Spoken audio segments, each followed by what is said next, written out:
کہتے ہیں کہ اگر بیوی کم عمر ہو تو اس کی سوچ کو بدلنا اور اس کی شخصیت کو اپنی پسند کے مطابق ڈھالنا مرد کے لیے آسان ہوتا ہے۔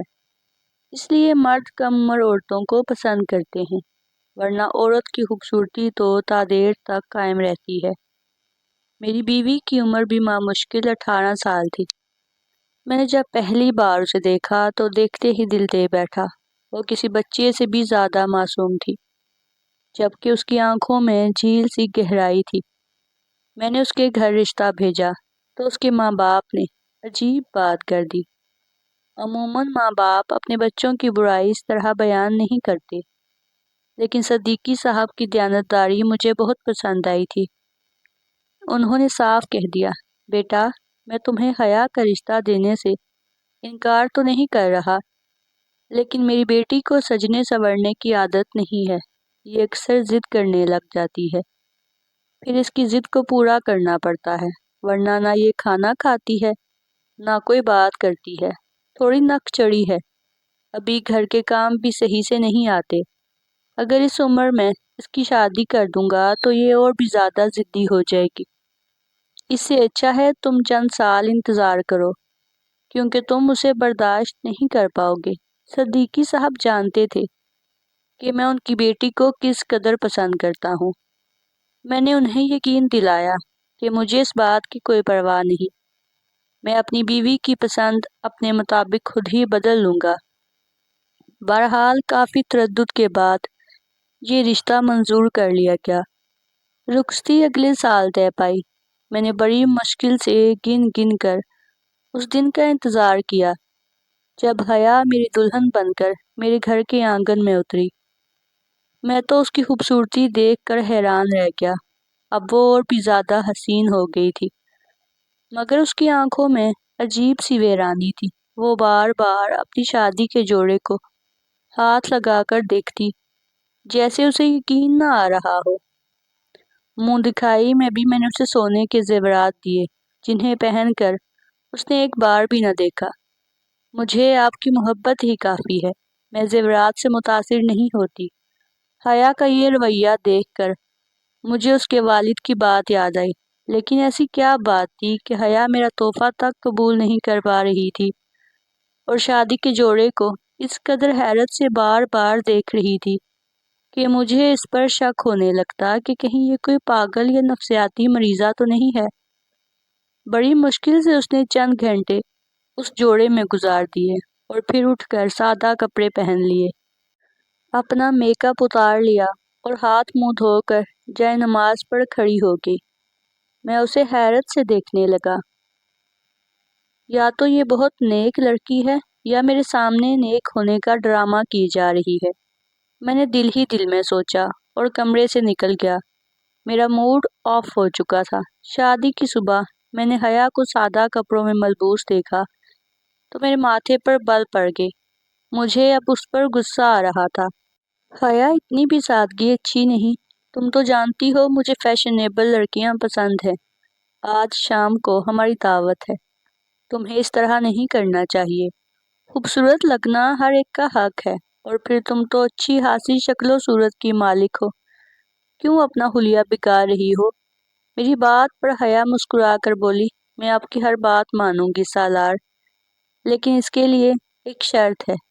ہفتے میں آپ کو ایک بار میری بات ماننا ہوگی، باقی دن میں آپ کی بات مانوں گی، ٹھیک ہے؟ میں تمہاری بات مان لوں گا۔ فی الحال تم تیار ہو جاؤ، ہمیں ابھی ناشتے کے لیے جانا ہے۔ میں نے حیا سے کہا تو وہ اپنے بال بنانے لگی، لیکن اس نے اپنے کپڑے نہیں بدلے۔ انہی سادہ کپڑوں میں نیچے مہمانوں کے سامنے ناشتہ کرنے آ گئی۔ مجھے حیا کا یہ رویہ بہت عجیب لگ رہا تھا۔ تھوڑی دیر کے بعد جب میں اپنے کمرے میں آیا تو حیا سے سختی سے پیش آیا۔ دیکھو حیا، مجھے اپنی مرضی پر چلنے والی عورت پسند ہے۔ اگر تم ایسا کر سکتی ہو تو کرو، ورنہ تمہیں میری ہی ماننا پڑے گی۔ اپنی زندگی عذاب بنانے کا کوئی فائدہ نہیں۔ خاندان والے کیا سوچیں گے کہ میری بیوی کو کپڑے پہننے کا ڈھنگ بھی نہیں؟ آپ کو خاندان والوں کی فکر ہے۔ میں نے آپ سے کہا تو تھا، آپ میری ایک شرط مان لیں، میں آپ کی ہر بات مانوں گی۔ بولو بھی، کیا شرط ہے تمہاری؟ میں نے تنگ آ کر کہا۔ شرط یہ ہے کہ ہر جمعے کے جمعے آپ مجھے مائکے کے قریب میں واقع ایک مزار پر لے کر جائیں گے۔ اس مزار پر میں آتی جاتی رہتی تھی۔ وہاں جا کر مجھے سکون ملتا ہے۔ میں چاہوں گی کہ آپ بھلے مجھے مائکے نہ لے کر جائیں، لیکن مجھے وہاں ضرور لے جائیں، جہاں میں نے اپنی زندگی کے کئی دن روتے ہوئے دعائیں مانگتے ہوئے گزارے ہیں۔ مجھے اس جگہ سے بہت سکون ملتا ہے۔ میں وہاں جانا چاہتی ہوں۔ میری بیوی کی بات سن کر مجھے عجیب سا لگا۔ میں اسے کسی مزار پر لے کر نہیں جانا چاہتا تھا، لیکن 2-3 دنوں میں اس نے میری بات نہ مان کر ثابت کر دیا کہ وہ بغیر اپنی شرط منوائے میری کوئی بات ماننے والی نہیں ہے۔ بالآخر میں نے اس کی شرط کو قبول کر لیا اور کہا، تم جمعرات تک جتنے دن باقی ہیں ان میں اپنے آپ کو سجا سنوار کر رکھو، مہمانوں سے عزت سے پیش آؤ۔ میں تمہارے لیے جو ہو سکا کروں گا، تمہیں مزار پر لے کر جاؤں گا، جہاں کہو گی تمہارے ساتھ چلوں گا۔ حیا میری بات سن کر خوش ہو گئی اور پھر جمعہ آتے ہوئے دیر نہیں لگی۔ اس نے اپنا وعدہ پورا کیا تھا، مہمانوں سے اچھے طریقے سے ملی، اچھے کپڑے بھی میرے لیے پہن لیے۔ اب مسئلہ مزار پر جانے کا تھا، کیونکہ یہ جمعرات کی رات تھی اور میں بہت تھکا ہوا بھی تھا، لیکن حیا نے ضد لگا لی کہ وہ جمعے کی رات مزار پر حاضری دینا چاہتی ہے۔ میں نے کہا، ٹھیک ہے، تم تیار ہو جاؤ، میں تھوڑی ہی دیر میں فریش ہو کر آتا ہوں۔ مگر مجھے یہ دیکھ کر سخت حیرت ہوئی۔ جب میں غسل خانے سے نکلا تو حیا دلہن بنے شیشے کے سامنے کھڑی تھی۔ دلہن بنے وہ بہت خوبصورت لگ رہی تھی۔ اس نے چہرے پر کسی قسم کا میک اپ نہیں لگایا تھا۔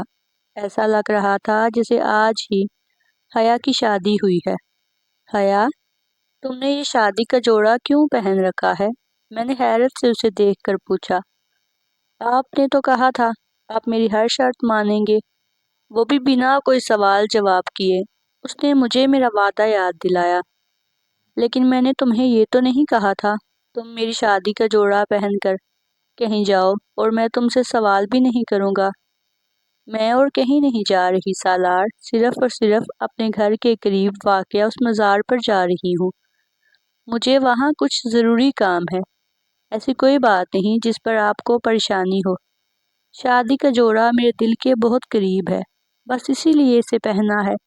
میں نے اور کوئی سوال نہیں کیا اور تھوڑی دیر میں ہم گاڑی میں بیٹھے۔ میری بیوی بہت خوبصورت لگ رہی تھی، لیکن مجھے سمجھ نہیں آ رہا تھا کہ وہ گھر میں میرے لیے سجتی سنورتی نہیں۔ آج مزار پر اس قدر تیار ہو کر دلہن بن کر وہ جا رہی ہے۔ راستے میں ہم نے کوئی بات نہیں کی۔ جب مزار پہنچے تو بیگم کہنے لگی، آپ یہیں پر رکیں، گاڑی میں میرا انتظار کریں، میں بس تھوڑی ہی دیر میں آتی ہوں۔ یہ کہہ کر وہ مزار کے ایک دروازے سے اندر بھاگ گئی۔ مزار کے صحن میں کھڑا ایک لڑکا جیسے میری حیا کے آنے کے انتظار میں تھا۔ حیا کے آتے ہی وہ اس کی طرف لپکا اور دونوں اندر والے کمرے میں چلے گئے۔ میں حیران و پریشان یہ منظر دیکھتا رہا۔ میں اس سے پہلے کہ حیا پر شک کرتا، اپنی ماں کی بات یاد آ گئی۔ دیکھو بیٹے، میں حیا کو ذاتی طور پر اتنا پسند تو نہیں کرتی، ہاں لیکن میں اتنا جانتی ہوں کہ وہ بد کردار لڑکی نہیں ہے۔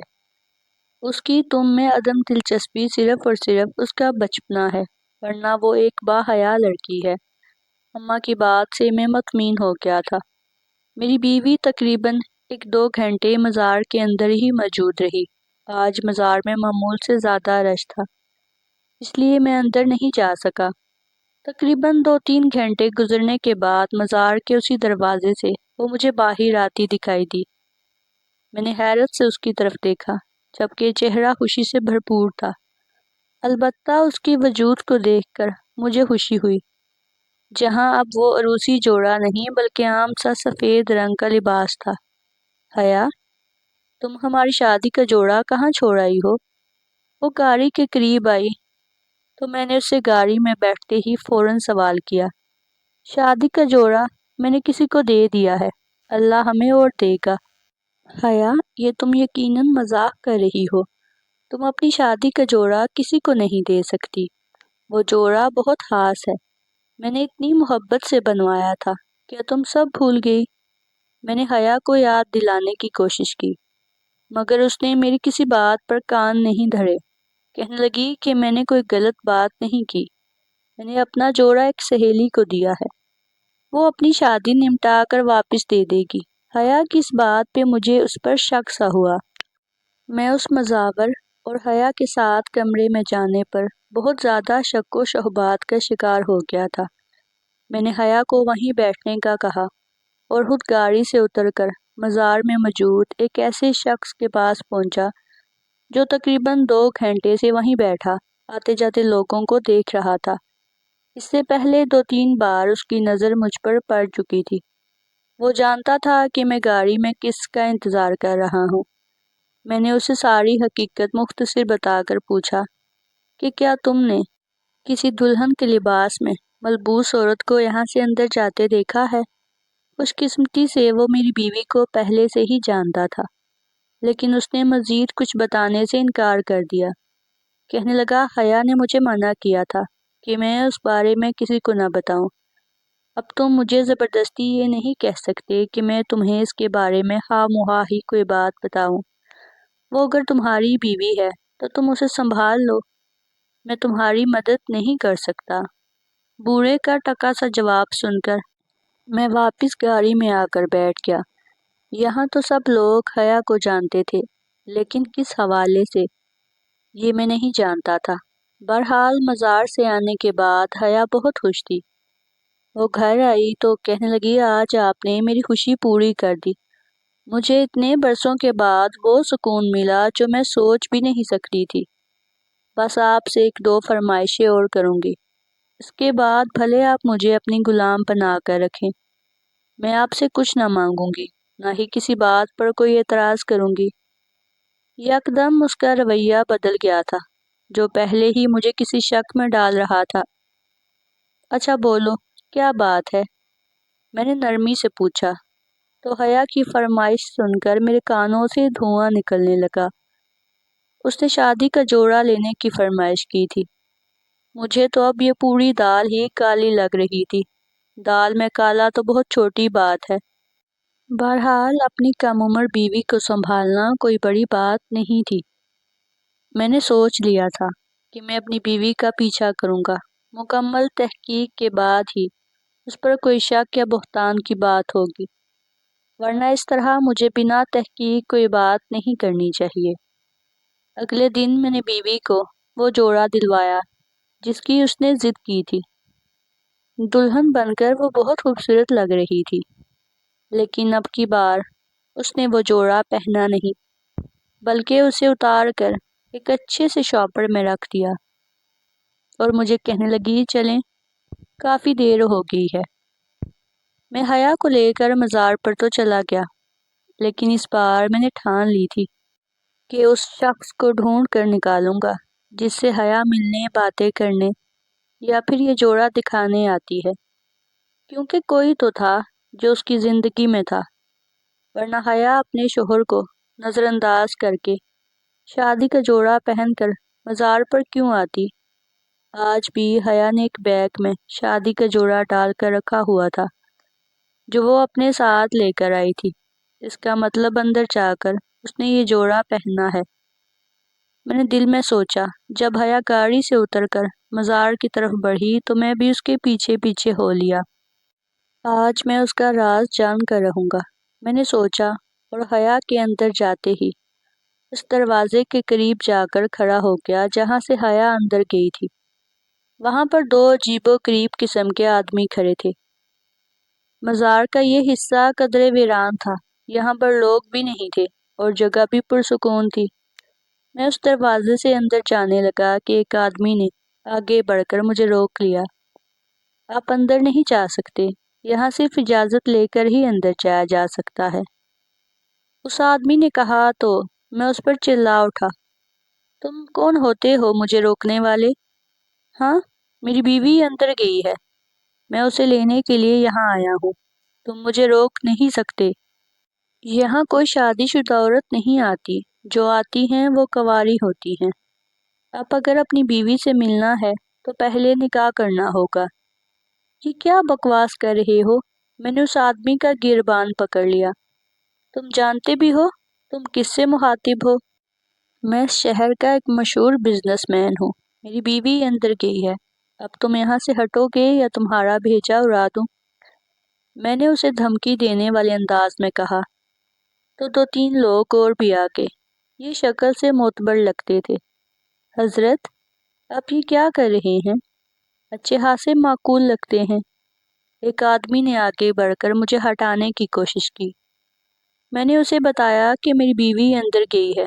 کہنے لگا یہاں سب یہی کہتے ہیں، لیکن بغیر نکاح نامے کے ہم آپ کو اندر نہیں جانے دیں گے، اور اگر ابھی تک آپ کی شادی نہیں ہوئی تو سوال ہی پیدا نہیں ہوتا۔ میں ان لوگوں کی بات سن کر عاجز آ گیا تھا۔ یہ تعداد میں زیادہ تھے، پھر ان میں کچھ بزرگ بھی تھے۔ میں کسی کو کچھ نہیں کہہ سکتا تھا، مجبوراً گاڑی میں آ کر بیٹھ گیا۔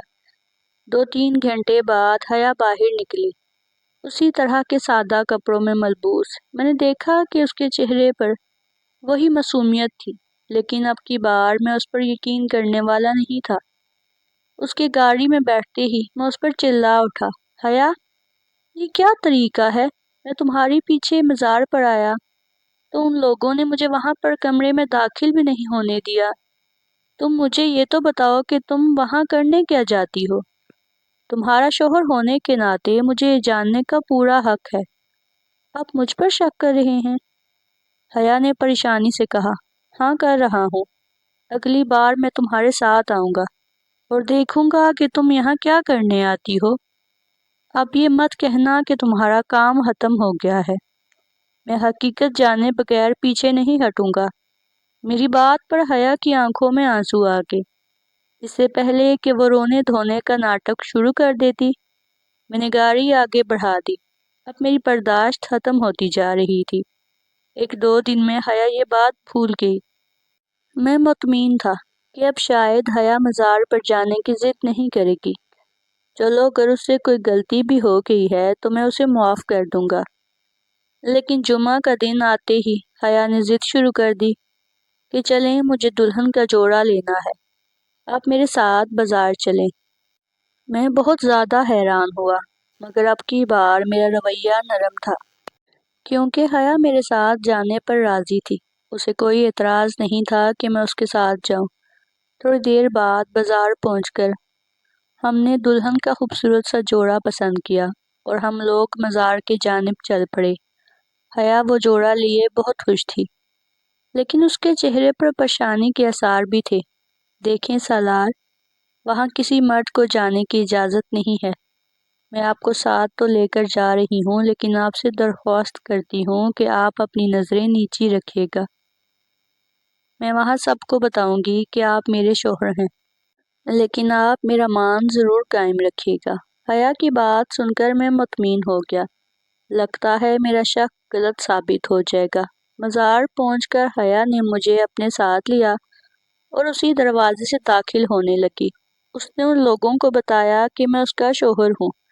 اس گارڈ نے جس نے پہلی بار مجھ سے بدتمیزی کی تھی، اس نے اس کے لیے مجھ سے معافی مانگی اور کہنے لگا میں جانتا نہیں تھا کہ آپ حیا بی بی کے شوہر ہیں، مجھے معاف کر دیجیے۔ حیا کی ان لوگوں میں بہت عزت تھی۔ مزار پر تقریباً ہر کوئی ہی اسے جانتا تھا۔ ہم ایک کمرے میں پہنچے جہاں پر کوئی نہیں تھا۔ حیا نے جائے نماز بچھائی اور نماز پڑھنے لگی۔ آپ تھوڑا انتظار کریں، میں شکرانے کے نفل ادا کر لوں۔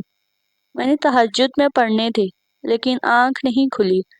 حیا نے یہ کہہ کر جائے نماز بچھائی اور نفل پڑھنے میں مگن ہو گئی۔ میں اسے دیکھ کر حیران ہو رہا تھا کہ اگر نماز ہی پڑھنی تھی تو گھر سے پڑھ کر آتی، یہاں آ کر یہ سب کرنے کی کیا ضرورت تھی؟ حیا کے نماز پڑھنے کے دوران ہی وہی مزاور جسے پچھلی بار میں نے حیا کے بارے میں پوچھا تھا، کمرے پر دستک دینے لگا۔ بی بی جی باہر آ جائیں۔ مجھے حیا کی بات پر سخت غصہ آیا۔ اس نے تو کہا تھا یہاں کوئی مرد نہیں ہوتا، لیکن یہ آدمی تو بڑے بے تکلفانہ انداز میں حیا کو مخاطب کر رہا تھا۔ اس سے پہلے کہ میں اسے کچھ کہتا، حیا نے سلام پھیرا اور اس بوڑھے سے کہنے لگی، آپ جائیں، میں تھوڑی دیر میں آتی ہوں۔ حیا نے اپنے ساتھ بیگ میں سے شادی کا جوڑا کھولا اور اس پر لگے دھاگے الگ کیے اور پھر مجھے ساتھ لے کر دوسرے کمرے میں آ گئی۔ میں نے دیکھا یہاں کافی ساری خوبصورت اور کم عمر لڑکیاں تھیں، جبکہ ان میں ایک دو لڑکیاں اور بھی موجود تھیں جنہوں نے عروسی جوڑے زیب تن کر رکھے تھے۔ مجھے دیکھتے ہی سب نے اپنے سروں پر دوپٹے رکھ لیے۔ حیا نے انہیں بتایا کہ میں اس کا شوہر ہوں۔ لڑکیوں نے مجھے ادب سے سلام کیا اور کہنے لگی، آپ کی وجہ سے ہم سب کے گھروں میں خوشیاں ہیں، اللہ آپ کی خوشیوں کو سلامت رکھے۔ میں یہ سب دیکھ کر حیران ہو رہا تھا۔ تھوڑی ہی دیر میں ایک آدمی آیا جس نے کہا کہ سب عورتیں پردہ کر لیں، مولوی صاحب نکاح پڑھانے آ رہے ہیں۔ اتنے میں ایک مولوی صاحب 3-4 لوگوں کے ساتھ کمرے میں داخل ہوئے۔ حیا باقی لڑکیوں سمیت سمٹ کر بیٹھ گئی۔ مولوی صاحب نے نکاح پڑھانا شروع کیا۔ پہلی بار سب لڑکیوں نے ایجاب و قبول کیا، پھر حیا نے سب لڑکیوں کا منہ میٹھا کروایا اور یوں یہ تقریب اختتام کو پہنچی۔ وہ 3 لڑکے جن کی شادی ہوئی تھی بار بار حیا کا شکریہ ادا کر رہے تھے۔ حیا نے فخریہ نگاہوں سے مجھے دیکھا اور بولی، یہ سب آپ کی وجہ سے ہوا ہے۔ آپ تو جانتے ہیں کہ میں شروع سے ہی مذہبی رجحان رکھتی ہوں۔ مجھے نماز روزے کے علاوہ لوگوں کے ٹوٹے ہوئے دلوں کو جوڑنے کا بہت شوق تھا۔ میں جب سے مزاروں پر آنے جانے لگی، مجھے ایسا لگا کہ ہر شخص یہاں سکون ڈھونڈنے آتا ہے۔ میں یہاں موجود لوگوں کو سکون دینا چاہتی تھی۔ یہاں جو لڑکی یا لڑکا روتا ہوا ملتا، میں اسے تسلی دیتی اور کہتی کہ تمہاری زندگی میں خوشیاں آئیں گی۔ وہ میری بات پر یقین کر لیتے۔ کسی ٹوٹے ہوئے دل کے لڑکے یا لڑکی سے اس کے نکاح کا انتظام کر دیتی۔ یہاں پر زیادہ تر لوگ لاوارث گھرانے سے آتے ہیں، کوئی انہیں پوچھنے والا نہیں ہوتا۔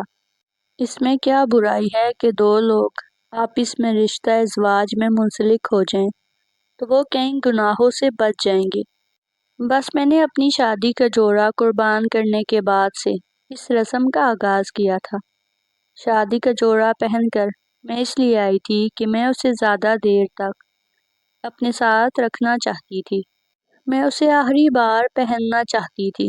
اس کے بعد بھی جو جوڑے میں نے لیے انہیں میں نے پہن کر نہیں دیکھا، صرف اپنے ساتھ لے کر آتی تھی۔ اور لڑکیوں کو جہیز نہیں دیا جاتا اور نہ ہی ان کی شادی میں کوئی اور خوبصورتی اور سجاوٹ کی جاتی ہے۔ ایک شادی کا جوڑا ہی انہیں خاص بناتا ہے۔